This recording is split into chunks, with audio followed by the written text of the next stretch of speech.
அன்று ராத்திரியிலே தேவனுடைய வார்த்தை நாத்தானுக்கு உண்டாகி, அவர், நீ போய் என் தாசனாகிய தாவீதை நோக்கி, கர்த்தர் சொல்லுகிறது என்னவென்றால், நான் வாசமாயிருக்க நீ எனக்கு ஆலயத்தை கட்ட வேண்டாம்.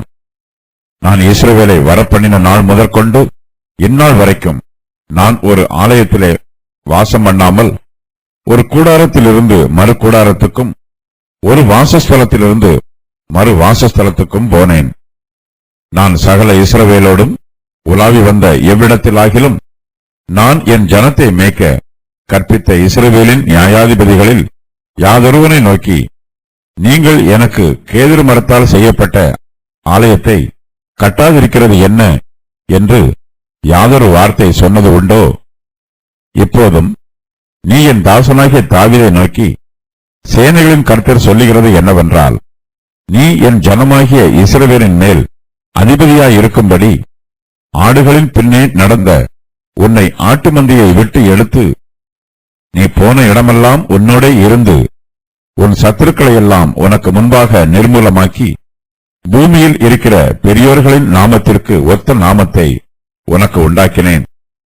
நான் என் ஜனமாகிய இஸ்ரவேலுக்கு ஒரு இடத்தையும் ஏற்படுத்தி அவர்கள் தங்கள் ஸ்தானத்திலே குடியிருக்கவும், இனி அவர்கள் அலையாமலும், முன்போலும் நான் என் ஜனமாகிய இஸ்ரவேலின் மேல் நியாயாதிபதிகளை கட்டளையிட்ட நாள் முதல் நடந்தது போலும் நியாயக்கேட்டின் மக்களால் இனி சிறுமைப்படாமலும் இருக்கவும் அவர்களை நாட்டினேன். உன் சத்துருக்களை எல்லாம் கீழ்ப்படுத்தினேன். இப்போதும் கர்த்தர் உனக்கு ஒரு வீட்டை கட்டுவார் என்பதை உனக்கு அறிவிக்கிறேன். நீ உன் பிதாக்களிடத்தில் போக உன் நாட்கள் நிறைவேறும் போது நான் உனக்கு பின்பு உன் புத்திரரில் ஒருவனாகிய உன் சந்ததியை எழும்ப பண்ணி அவன் ராஜ்யத்தை நிலைப்படுத்துவேன். அவன் எனக்கு ஒரு ஆலயத்தை கட்டுவான். அவன் சிங்காசனத்தை என்றென்றைக்கும் நிலைக்க பண்ணுவேன். நான் அவனுக்கு பிதாவா இருப்பேன், அவன் எனக்கு குமாரனாய் இருப்பான்.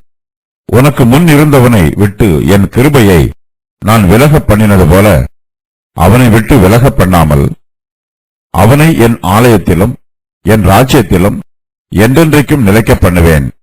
அவனுடைய ராஜாசனம் என்றென்றைக்கும் நிலை பெற்றிருக்கும் என்று சொல் என்றார். நாத்தான் இந்த எல்லா வார்த்தைகளின்படியும் இந்த எல்லா தரிசனத்தின்படியும் தாவீதுக்கு சொன்னான். தாவீது தன்னுடைய மனதின் விருப்பத்தை தீர்க்கதரிசியாகிய நாத்தானிடம் சொல்லுகிறார். கர்த்தருடைய தீர்க்கதரிசிகள் நல்ல காரியங்களுக்கு எப்போதுமே ஆதரவாய் இருக்க வேண்டும். அவர்கள் கர்த்தருக்காக ஊழியம் செய்கிறவர்களை உற்சாகப்படுத்த வேண்டும். எங்கெல்லாம் நல்ல காரியங்கள் நடைபெறுகிறதோ அங்கெல்லாம் தீர்க்கதரிசிகளின் உற்சாகப்படுத்தும் வார்த்தைகளும் இருக்க வேண்டும். இஸ்ரவேலின் தேவனாகிய கர்த்தர் சர்வ லோகத்திற்கும் அதிபதியாக இருக்கிறார். அவர் தேவாதி தேவனாகவும் கர்த்தாதி கர்த்தராகவும் இருக்கிறார். ஆனாலும் கர்த்தர் ஆடம்பரத்திலோ அலங்காரத்திலோ பிரியப்படுகிறவர் அல்ல. கர்த்தரை ஆராதிக்கிறவர்கள் அவரை ஆவியோடும் உண்மையோடும் ஆராதிக்க வேண்டும். தம்முடைய ஆராதனையிலே பகட்டுகளும் வெளி வேஷங்களும் தேவையில்லாத ஆடம்பர அலங்காரங்களும் இருப்பதை கர்த்தர் விரும்புவதில்லை. தேவனுடைய பெட்டி இப்போது கூடாரத்தில் இருக்கிறது. கர்த்தருடைய பிரசன்னம் இந்த கூடாரத்தில் வெளிப்படுகிறது.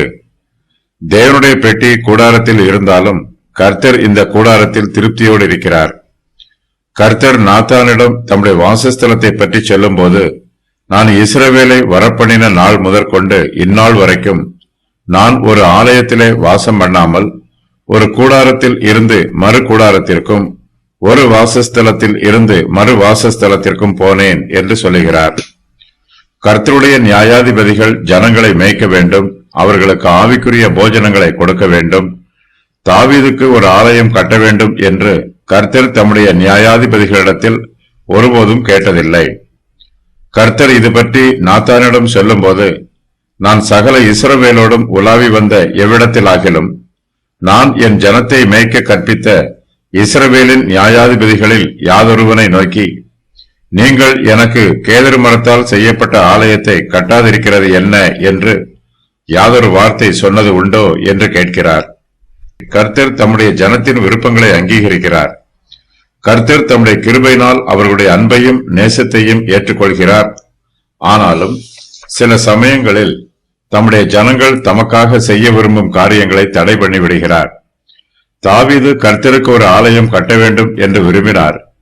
கர்த்தரோ, நான் வாசமாய் இருக்க நீ எனக்கு ஆலயத்தை கட்ட வேண்டாம் என்று சொல்லி தாவீதின் விருப்பத்தை அங்கீகரிக்க மறுத்து விடுகிறார்.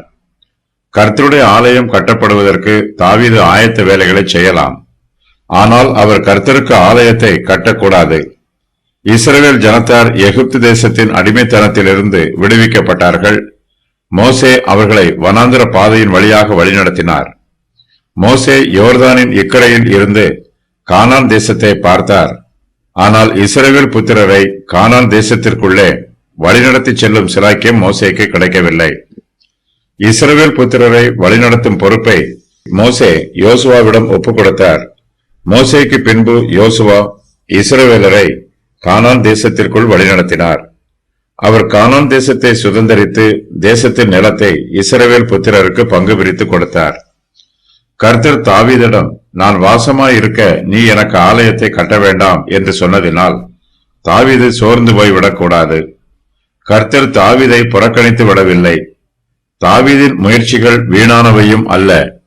தாவீது கர்த்தருக்கு ஆலயத்தை கட்டாவிட்டாலும் கர்த்தர் அவர் மீது இன்னும் பிரியமாகவே இருக்கிறார். கர்த்தர் தாவீதை பற்றி சொல்லும்போது, நீ என் ஜனமாகிய இஸ்ரவேலின் மேல் அதிபதியாய் இருக்கும்படி ஆடுகளின் பின்னே நடந்த உன்னை ஆட்டு மந்தையை விட்டு எடுத்து நீ போன இடமெல்லாம் உன்னோட இருந்து உன் சத்துருக்களை எல்லாம் உனக்கு முன்பாக நிர்மூலமாக்கி பூமியில் இருக்கிற பெரியோர்களின் நாமத்திற்கு ஒத்த நாமத்தை உனக்கு உண்டாக்கினேன் என்று சொல்லுகிறார். கர்த்தருக்கு ஆலயம் கட்டுவது நல்ல ஊழியம். தாவீது இதை நல்ல நோக்கத்தோடு செய்ய விரும்புகிறார். தமக்கு ஆலயம் கட்டக்கூடாது என்று கர்த்தர் தாவீதை தடுத்து விட்டதினால் தன்னுடைய நோக்கம் வீணாய் போயிற்று என்று நினைத்து தாவீது சோர்ந்து போய்விடக்கூடாது. தாவீது கர்த்தருக்கு ஆலயம் கட்டுவதற்கு முன்பாகவே கர்த்தர் தாவீதை ஆசீர்வதிக்கிறார். இப்போதும் கர்த்தர் உனக்கு ஒரு வீட்டை கட்டுவார் என்பதை உனக்கு அறிவிக்கிறேன் என்று கர்த்தர் தாவீதுக்கு சொல்லுகிறார். நாம் கர்த்தருக்காக மனப்பூர்வமாய் செய்யும் எல்லா ஊழியங்களையும் கர்த்தர் அங்கீகரிக்கிறார். அவர் நம்முடைய நற்கிரியைகளை அங்கீகரிப்பது மாத்திரமல்ல, நம்முடைய நற்கிரியைகளுக்கு ஏற்ற நல்ல பலன்களையும் நமக்கு கொடுத்து கர்த்தர் நம்மை ஆசீர்வதிக்கிறார். நான் வாசமாய் இருக்க நீ எனக்கு ஆலயத்தை கட்ட வேண்டாம் என்று கர்த்தர் தாவீதுக்கு சொன்னதினால் கர்த்தருக்கு இனிமேல் ஒருபோதும் ஆலயம் கட்டப்படாது என்று நினைத்து தாவீது ஏமாற்றம் அடைய வேண்டியதில்லை. கர்த்தருடைய ஆலயம் கட்டப்படும். அந்த ஆலயத்தை தாவீது கட்டமாட்டார். தாவீதின் குமாரனாகிய சாலமோன் கர்த்தருக்கு ஆலயத்தை கட்டுவார். நீ உன் பிதாக்களிடத்திலே போக உன் நாட்கள் நிறைவேறும் போது நான் உனக்கு பின்பு உன் புத்திரரில் ஒருவனாகிய உன் சந்ததியை எழும்ப பண்ணி அவன் ராஜ்யத்தை நிலைப்படுத்துவேன். அவன் எனக்கு ஒரு ஆலயத்தை கட்டுவான். அவன் சிங்காசனத்தை என்றைக்கும் நிலைக்க பண்ணுவேன் என்று கர்த்தர் தாவீதுக்கு சொல்லுகிறார். தாவீது உலக பிரகாரமான ஆசீர்வாதங்களை மாத்திரம் நினைத்துக் கொண்டிருக்க கூடாது. உலக பிரகாரமான ஆசீர்வாதங்கள் தற்காலிகமானது. தாவீது சமஸ்த இஸ்ரவேலுக்கு ராஜாவாக இருக்கிறார். தன்னுடைய குடும்பத்தை சேர்ந்தவர்கள் இஸ்ரவேலின் சிங்காசனத்தில் வீற்றிருந்து இஸ்ரவேலரை ராஜ்யபாரம் பண்ண வேண்டும் என்று தாவீது உலக பிரகாரமாக சிந்திக்க கூடாது. அவர் ஆவிக்குரிய காரியங்களையும் சிந்திக்க வேண்டும். தாவீது இஸ்ரவேல் ராஜ்யத்தை பற்றி நினைக்கும் போது இயேசு கிறிஸ்துவின் ராஜ்யத்தை பற்றியும் தியானிக்க வேண்டும். தாவீதின் சந்ததியில் இருந்து இயேசு கிறிஸ்து பிறப்பார். அவருடைய ராஜ்யம் நித்திய ராஜ்யமா இருக்கும். கர்த்தர் தாவீதுக்கு மேசியாவின் நித்திய ராஜ்யத்தை பற்றியும் தீர்க்க தரிசனமாய் சொல்லுகிறார். அவருடைய ராஜாசனம் என்றென்றைக்கும் நிலை பெற்றிருக்கும் என்று கர்த்தர் சொல்லுகிறார். அன்று ராத்திரியிலே கர்த்தருடைய வார்த்தை நாத்தானுக்கு உண்டாயிற்று. கர்த்தர் தாவீதுக்கு கிருபையாய் இறங்குகிறார். தாவீதை பற்றிய காரியங்கள் நாத்தானுக்கு பூரணமாய் வெளிப்படுத்தப்படுகிறது. கர்த்தர் நாத்தானை தாவீதிடத்தில் அனுப்புகிறார்.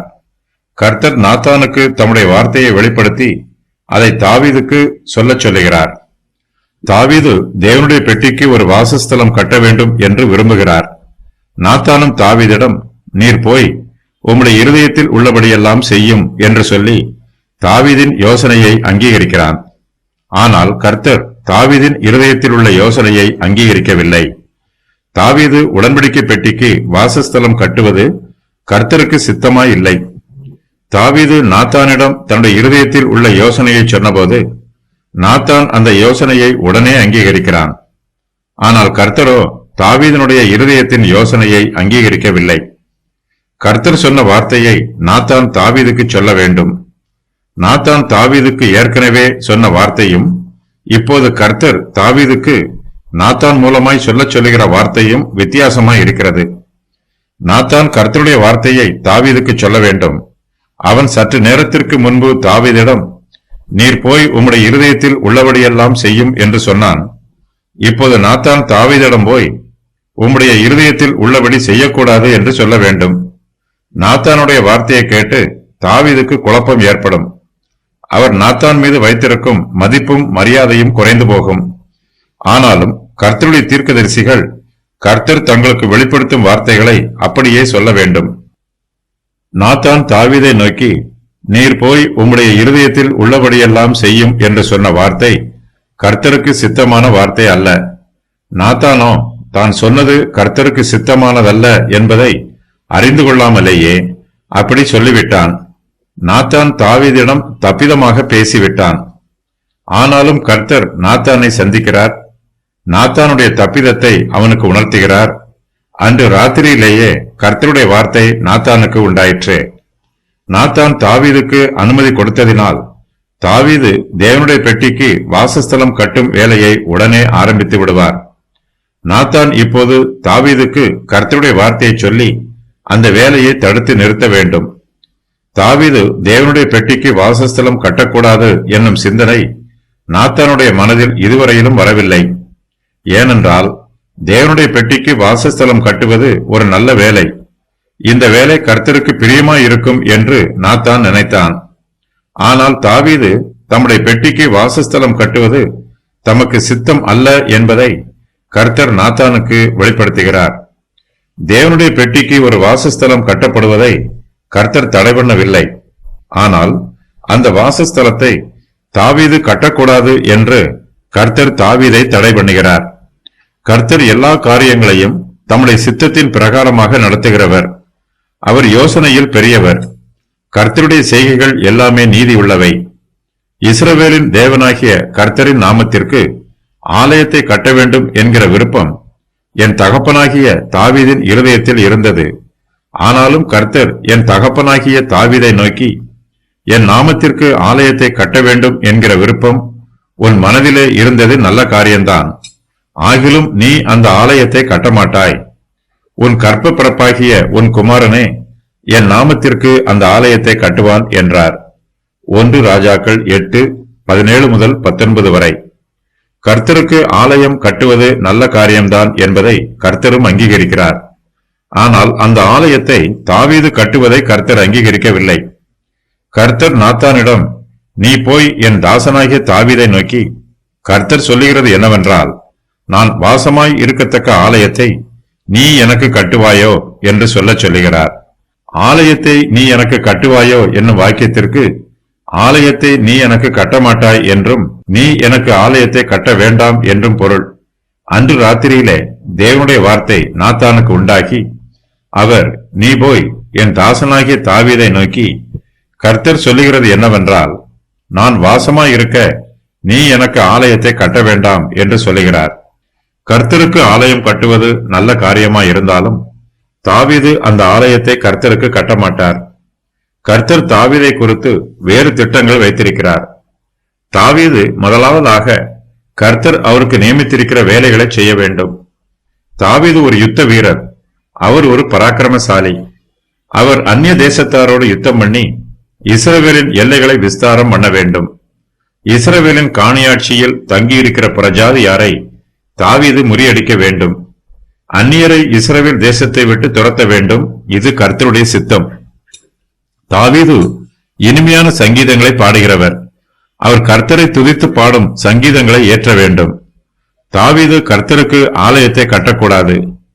ஆனாலும் கர்த்தருக்காக கட்டப்பட்டிருக்கும் ஆலயத்தில் தாவீது எழுதின சங்கீதங்கள் பாடப்பட வேண்டும் என்பது கர்த்தருடைய சித்தம். தாவீது லேவியரின் வகுப்புகளை தீர்மானம் பண்ண வேண்டும். ஆலயத்தில் ஊழியங்களை ஒழுங்கு செய்ய வேண்டும்.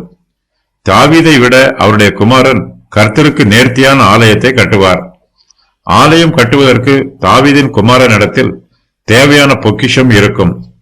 தம்முடைய ஆலயத்தை கட்டும் பொறுப்பை தாவீதின் குமாரனிடத்தில் கொடுக்க வேண்டும் என்பது கர்த்தருடைய சித்தம். கர்த்தரிடத்திலிருந்து வரங்களையும் தாளந்துகளையும் பெற்றிருக்கிறவர்கள் எல்லோரும் கர்த்தருக்கு ஊழியம் செய்ய வேண்டும். கர்த்தருடைய ஆலயம் அவருக்கு சித்தமான வேளையில் கட்டி எழுப்பப்படும். அதை கர்த்தருடைய கிருபையினால் ஒரு குறிப்பிட்ட காலத்திற்குள் கட்டி முடித்து விடலாம். கர்த்தருக்கு ஆலயத்தை கட்டும்போது அதற்கு ஆயத்த வேலைகளையும் செய்ய வேண்டும். தாவீது கர்த்தருக்கு ஆலயம் கட்ட வேண்டும் என்று யோசித்தார். ஆனால் அதற்குரிய ஆயத்த வேலைகளை செய்ய வேண்டும் என்னும் யோசனை தாவீதின் இருதயத்தில் ஏற்படவில்லை. இப்போது கர்த்தர் அது பற்றி நாத்தானுக்கு தம்முடைய வார்த்தைகளை வெளிப்படுத்துகிறார். கர்த்தர் இதுவரையிலும் எந்த ஒரு ஆலயத்திலும் வாசம் பண்ணவில்லை. அவர் கூடாரத்திலும் வாசஸ்தலத்திலும் உலாவினார். கர்த்தர் நாத்தானிடம் தம்முடைய வாசஸ்தலத்தை பற்றி சொல்லுகிறார். கர்த்தர் நாத்தானிடம், நான் இஸ்ரவேல் புத்திரரை எகிப்திலிருந்து புறப்பட பண்ணின நாள் முதற்கொண்டு இந்நாள் வரைக்கும் நான் ஒரு ஆலயத்திலே வாசம் பண்ணாமல் கூடாரத்திலும் வாசஸ்தலத்திலும் உலாவினேன் என்று சொல்லுகிறார். கர்த்தர் இதுவரையிலும் ஆசரிப்பு கூடாரத்தில் வாசம் பண்ணினார். இதுவரையிலும் ஆசரிப்பு கூடாரத்தில் வாசம் பண்ணின கர்த்தரால் இன்னும் கொஞ்ச காலம் அங்கே வாசம் பண்ண முடியும். கர்த்தர் மனுஷர் பார்க்கிற பிரகாரமாக பார்ப்பதில்லை. ஆலய கட்டிடம் அழகாய் இருக்க வேண்டும் என்றும் அது ஆடம்பரமாய் அழகுபடுத்தப்பட வேண்டும் என்றும் நாம் எதிர்பார்க்கிறோம். புறம்பான அழகே நம்முடைய கண்களுக்கு பிரத்யட்சமாய் தெரிகிறது. கர்த்தரோ தம்முடைய ஆலயத்தின் வெளித்தோற்றம் அலங்காரமாய் இருக்கிறதா, அது ஆடம்பரமாய் அழகுபடுத்தப்பட்டிருக்கிறதா என்பதை பார்ப்பதில்லை.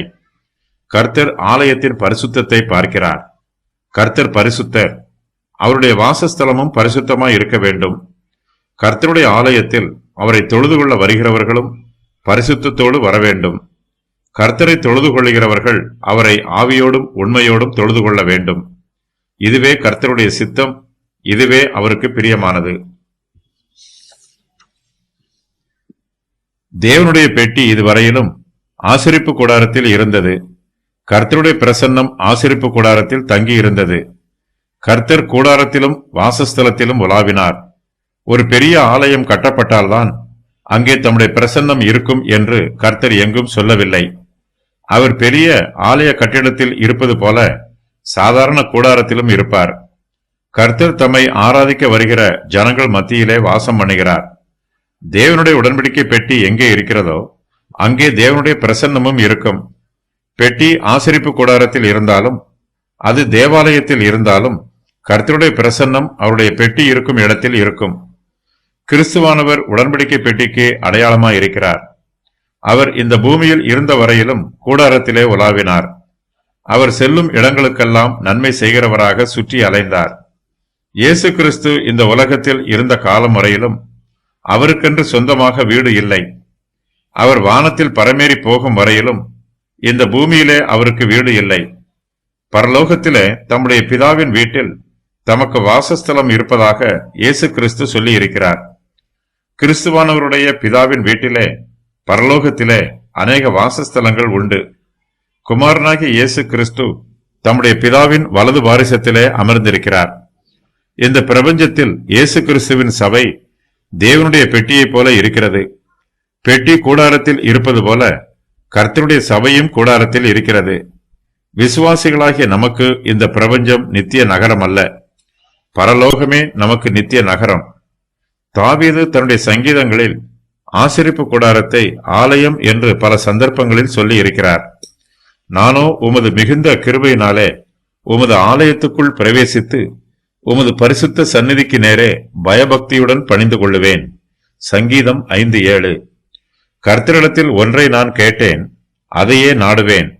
நான் கர்த்தருடைய மகிமையை பார்க்கும்படியாகவும் அவருடைய ஆலயத்தில் ஆராய்ச்சி செய்யும்படியாகவும் நான் என் ஜீவனுள்ள நாளெல்லாம் கர்த்தருடைய ஆலயத்தில் தங்கியிருப்பதையே நாடுவேன். சங்கீதம் 27:4. கர்த்தருடைய சத்தம் பெண் மான்களை ஈனும்படி செய்து காடுகளை வெளியாக்கும். அவருடைய ஆலயத்திலுள்ள யாவரும் அவருடைய மகிமையை பிரஸ்தாபிக்கிறார்கள். சங்கீதம் 29:9. உம்முடைய பிரகாரங்களில் வாசமாய் இருக்கும்படி நீர் தெரிந்து கொண்டு சேர்த்துக் கொள்ளுகிறவன் பாக்கியவான். உம்முடைய பரிசுத்த ஆலயமாகிய உமது வீட்டின் நன்மையால் திருப்தியாவோம். சங்கீதம் 65:4. உமது பரிசுத்த ஆலயத்திற்கு நேராக நான் பணிந்து உமது கிருபையின் நிமித்தமும் உமது உண்மையின் நிமித்தமும் உமது நாமத்தை துதிப்பேன். உமது சகல பிரஸ்தாபத்தை பார்க்கிலும் உமது வார்த்தையை நீர் மகிமைப்படுத்துகிறீர். சங்கீதம் 138:2. தேவனுடைய பெட்டி திரைகளின் நடுவே வாசமாயிருந்தாலும் கர்த்தருடைய பிரசன்னம் அங்கேயும் இருக்கிறது. கர்த்தருடைய பிரசன்னம் எங்கே இருக்கிறதோ அதுவே அவருடைய வாசஸ்தலம், அதுவே கர்த்தருடைய கூடாரம், அதுவே கர்த்தருடைய ஆலயம். கர்த்தர் தமக்கு ஒரு ஆலயத்தை கட்ட வேண்டும் என்று இஸ்ரவேலின் செங்கோலை பிடித்திருக்கிற எந்த ராஜாவினிடத்திலும் சொல்லவில்லை. கர்த்தர் இஸ்ரவேலின் நியாயாதிபதிகளிடத்திலும் தமக்கு ஒரு ஆலயம் கட்டப்பட வேண்டும் என்று சொன்னதில்லை.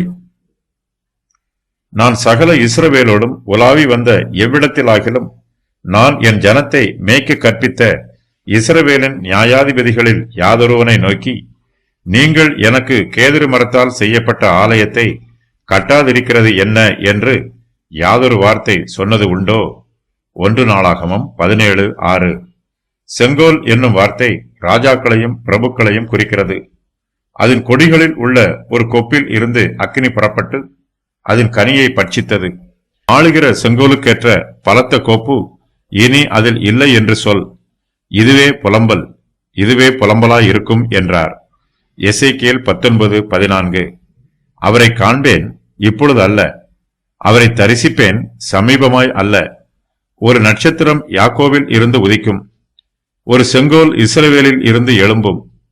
அது மோவாபின் எல்லைகளை நொறுக்கி சேத்புத்திரர் எல்லோரையும் நிர்மூலமாக்கும். எண்ணாகமம் 24:17.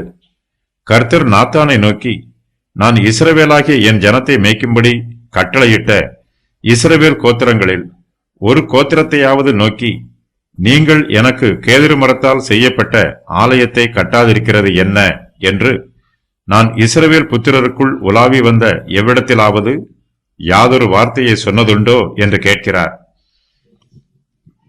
கர்த்தர் நாத்தானிடம் தாம் வெளிப்படுத்தும் வார்த்தைகளை தம்முடைய தாசனாகிய தாவீதுக்கு சொல்லச் சொல்லுகிறார். கர்த்தர் தாவீதுக்கு அநேக நன்மைகளை செய்திருக்கிறார். நாத்தான் அந்த நன்மைகளை தாவீதுக்கு நினைவுபடுத்த வேண்டும்.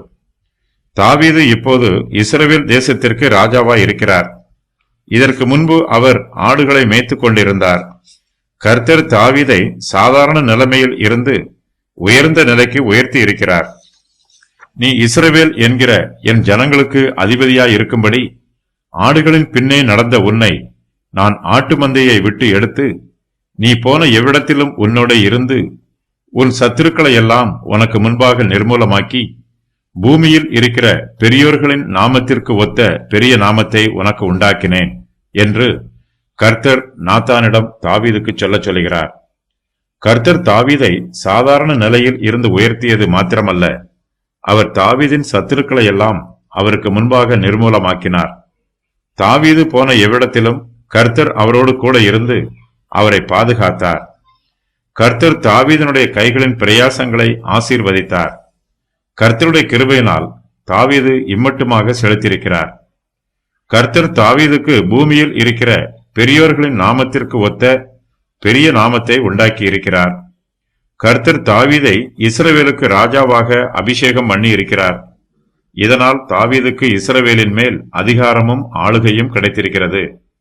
கர்த்தர் தாவீதை இஸ்ரவேல் தேசத்தின் மேல் உயர்த்தியதோடு மற்ற தேசங்களிலும் உயர்த்துகிறார். தாவீதுக்கு இஸ்ரவேல் தேசத்திலே கனமும் மகிமையும் மதிப்பும் மரியாதையும் உண்டானது போல மற்ற தேசங்கள் மத்தியிலும் அவருக்கு மதிப்பும் மரியாதையும் உண்டாயிற்று. கர்த்தர் தாவீதுக்கு பெரிய நாமத்தை உண்டாக்கி இருக்கிறார். கர்த்தர் இஸ்ரவேலின் தேவனாய் இருக்கிறார். இஸ்ரவேல் தேசத்தார் கர்த்தருடைய இஸ்ரவேலராய் இருக்கிறார்கள். கர்த்தர் இஸ்ரவேலுக்கு தம்முடைய வாக்குத்தத்தத்தை கொடுத்து தம்முடைய வார்த்தைகளை அவர்கள் மத்தியிலே நிறைவேற்றுகிறார். கர்த்தர் தாவீதுக்கு வாக்குத்தத்தங்களை கொடுப்பதற்கு முன்பாகவே அவர் இஸ்ரவேலுக்கு வாக்குத்தத்தங்களை கொடுத்து அவர்களை ஆசீர்வதித்திருக்கிறார். கர்த்தர் இஸ்ரவேலுக்கு கொடுத்த வாக்குத்தத்தத்தை நிறைவேற்றும் வண்ணமாக அவர் தாவீதை இஸ்ரவேலுக்கு ராஜாவாக கொடுத்திருக்கிறார். தாவீதின் ஆளுகையில் இஸ்ரவேல் ஜனத்தார் பாதுகாப்பாய் இருப்பார்கள்.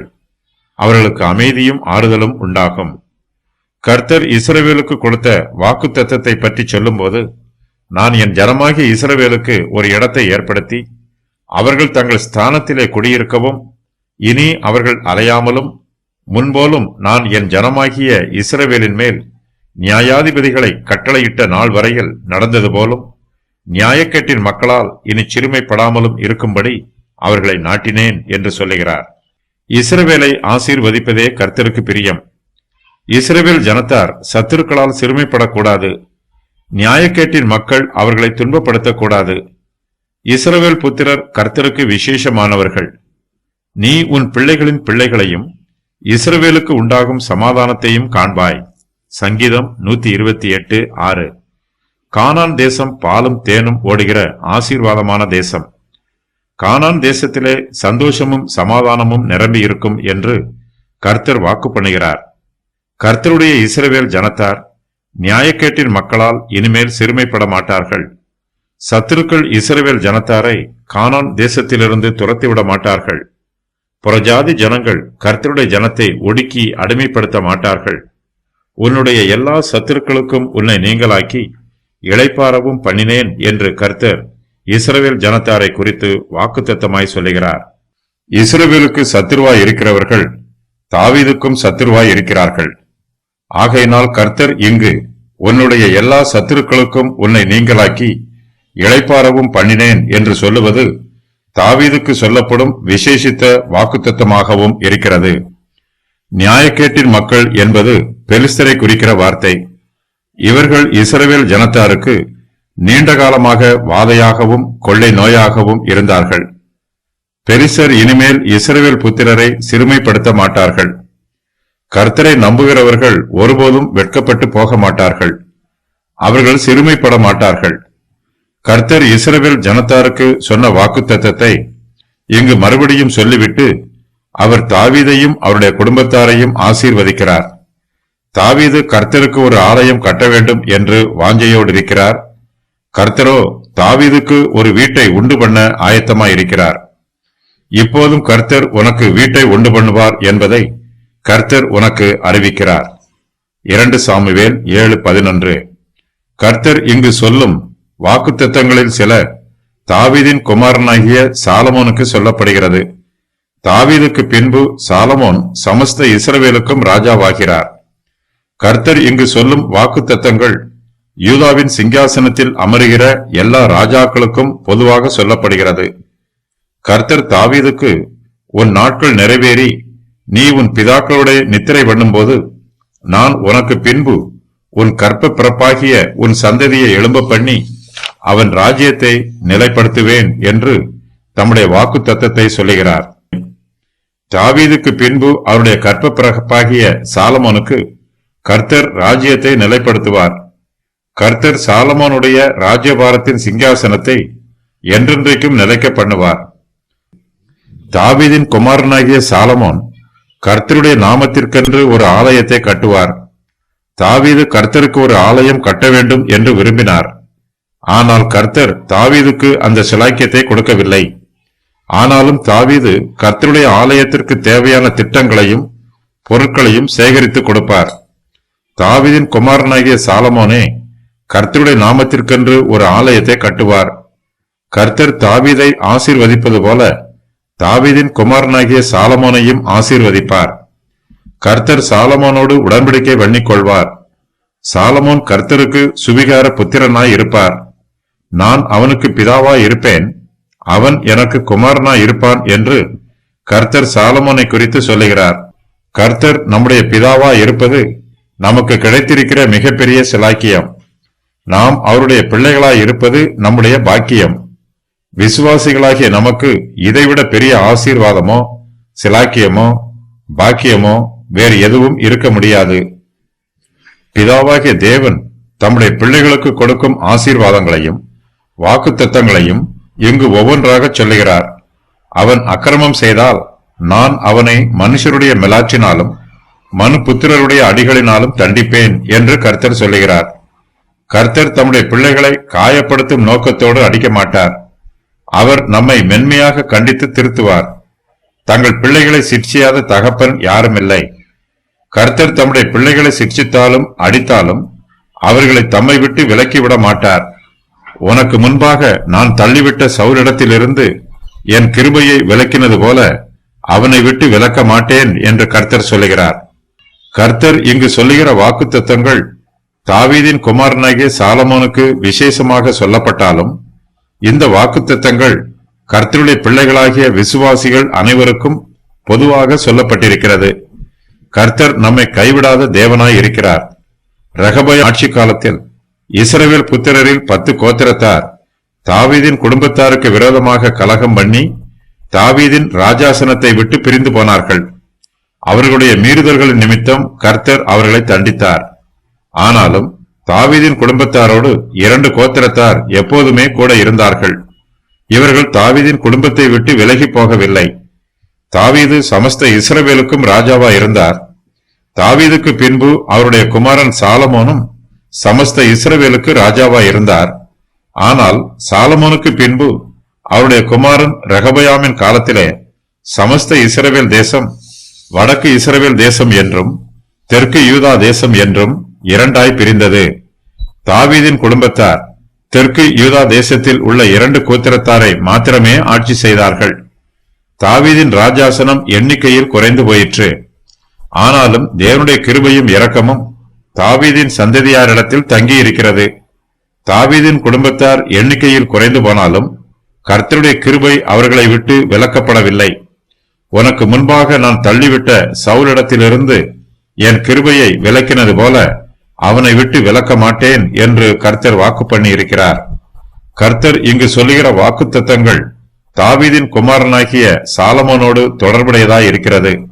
நம்முடைய கர்த்தராகிய இயேசு கிறிஸ்துவும் தாவீதின் குமாரனாய் இருக்கிறார். கர்த்தர் இங்கு சொல்லுகிற வாக்குத்தத்தங்கள் எல்லாம் இயேசு கிறிஸ்துவில் பூரணமாய் நிறைவேறும். பின்பு அவர் அவனை தள்ளி தாவீதை அவர்களுக்கு ராஜாவாக ஏற்படுத்தி ஈசாயின் குமாரனாகிய தாவீதை என் இருதயத்துக்கு ஏற்றவனாக கண்டேன், எனக்கு சித்தமானவைகளையெல்லாம் அவன் செய்வான் என்று அவனை குறித்து சாட்சியும் கொடுத்தார். அவனுடைய சந்ததியிலே தேவன் தமது வாக்குத்தத்தத்தின்படியே இஸ்ரவேலுக்கு இரட்சகராக இயேசுவை எழும்ப பண்ணினார். அப்போஸ்தலர் 13:22-23. கர்த்தர் நான் அவனுக்கு பிதாவாய் இருப்பேன், அவன் எனக்கு குமாரனாய் இருப்பான் என்று தாவீதின் குமாரனுக்கு வாக்கு பண்ணினார். இந்த வாக்குத்தத்தம் தாவீதின் குமாரனாகிய இயேசு கிறிஸ்துவுக்கு சொல்லப்பட்டிருக்கிறது என்று அப்போஸ்தலர்கள் சாட்சியாய் அறிவித்தார்கள். எப்படியெனில், நீர் என்னுடைய குமாரன், என்று நான் உம்மை ஜெனிப்பித்தேன் என்றும், நான் அவருக்கு பிதாவாய் இருப்பேன், அவர் எனக்கு குமாரனாய் இருப்பார் என்றும் அவர் தூதர்களில் யாருக்காவது எப்போதாகிலும் சொன்னதுண்டா? எபிரெயர் 1:5. கர்த்தர் தாவீதின் குமாரனுடைய ராஜ்யபாரத்தின் சிங்காசனத்தை குறித்து வாக்குத்தத்தமாய் சொல்லும்போது, அவன் ராஜ்யபாரத்தின் சிங்காசனத்தை என்றென்றைக்கும் நிலைக்க பண்ணுவேன் என்றும், உன் வீடும் உன் ராஜ்யமும் என்றென்றைக்கும் உனக்கு முன்பாக ஸ்திரப்பட்டிருக்கும், உன் ராஜாசனம் என்றென்றைக்கும் நிலை பெற்றிருக்கும் என்றும் சொல்லுகிறார். கர்த்தர் இங்கு சொல்லுகிற வாக்குத்தத்தம் தாவீதின் குமாரனாகிய இயேசு கிறிஸ்துவுக்கும் அவருடைய ராஜ்யத்திற்கும் மாத்திரமே பொருந்தும். தாவீதின் குடும்பத்தார் இஸ்ரவேல் தேசத்தை இப்போது ஆளுகை செய்யவில்லை. தாவீதின் ராஜ்யம் எப்போதோ முடிந்து போயிற்று. இயேசு கிறிஸ்துவின் ராஜ்யம் மாத்திரமே இன்றும் நிலைத்திருக்கிறது. இயேசு கிறிஸ்துவின் ராஜ்யம் மாத்திரமே என்றும் நிலைத்திருக்கும். கர்த்தர் தாவீதை குறித்து தம்முடைய வார்த்தைகளை நாத்தானுக்கு வெளிப்படுத்துகிறார். நாத்தான் இந்த எல்லா வார்த்தைகளின்படியும் இந்த எல்லா தரிசனத்தின்படியும் தாவீதுக்கு சொல்லுகிறான். நாத்தான் ஆரம்பத்திலே தாவீதை நோக்கி, நீர் போய் உம்முடைய இருதயத்தில் உள்ளபடியெல்லாம் செய்யும் என்று சொன்னான். ஆனால் இப்போது தான் தாவீதுக்கு ஏற்கனவே சொன்ன வார்த்தைகளுக்கு முரணாக சொல்லுகிறான். நாத்தான் முதலில் சொன்னது அவனுடைய சொந்த வார்த்தை. நாத்தான் இப்போது சொல்லுவது கர்த்தருடைய வார்த்தை. தமக்கு ஆலயம் கட்ட கர்த்தர் தாவீதுக்கு அனுமதி கொடுக்கவில்லை. ஆனாலும் கர்த்தர் தாவீதுக்கும் அவருடைய சந்ததிக்கும் தம்முடைய கிருபைகளையும் வாக்குத்தத்தங்களையும் வெளிப்படுத்துகிறார். கர்த்தருடைய வாக்குத்தத்தங்கள் ஏற்ற காலத்தில் நிறைவேறும்.